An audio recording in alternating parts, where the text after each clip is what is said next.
Hello everyone, a very good afternoon to you all. না, এটা দেখে কিন্তু একদম ভাববেন না যে মাটন রান্নাটা আমি করেছি। আজকের মাটন রান্নাটা মাই করেছে, ক্রিসমাস স্পেশাল লাঞ্চ। না, not that I can not cook mutton, আমি রান্না করতে পারি, বাট আজকে আমি করিনি। বাট লাস্টে এসে একটু মাটনটা ঠিক করে সেদ্ধ হয়েছে কিনা, নুন ঠিক আছে কিনা, এটাই চেক করছিলাম, দ্যাটস ইট। তো আজকে ক্রিসমাস স্পেশাল লাঞ্চে মাটন হয়েছে, যেটা বাঙালি বাড়িতে এক সময় প্রতি সানডের একটা রিচুয়াল, সেটা এখন 2-3 মাসে একবারে গিয়ে ঠেকেছে। এখানে মাটনের সাথে চিংড়ি মাছের মালাইকারি করেছে মা, আর তার সাথে বাসন্তী পোলাও। মা বাসন্তী পোলাওটা প্রচণ্ড ভালো রান্না করে, একদম পারফেক্ট হয়।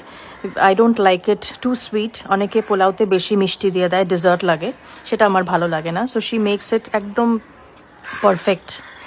সো স্নান করতে লেট হয়ে গেছে অ্যাজ ইউজুয়াল, ছুটির দিন, তার ওপর আজকে পড়ানো নেই, ক্লাস অফ রেখেছিলাম। 25th আফটার অল, সবাই ছুটি কাটাচ্ছে, আমিও কাটাবো। আর খুব জোর খিদে পেয়ে গেছে, এবার তাড়াতাড়ি করে খেতে বসতে হবে। আপনাদের 25th স্পেশাল লাঞ্চ কি হলো আপনাকে জানাবেন। কি করছেন 24th-এ, কী করেছেন 25th-এ, আপনাদের কি plan? Please let me no in the comments below, even I want to know.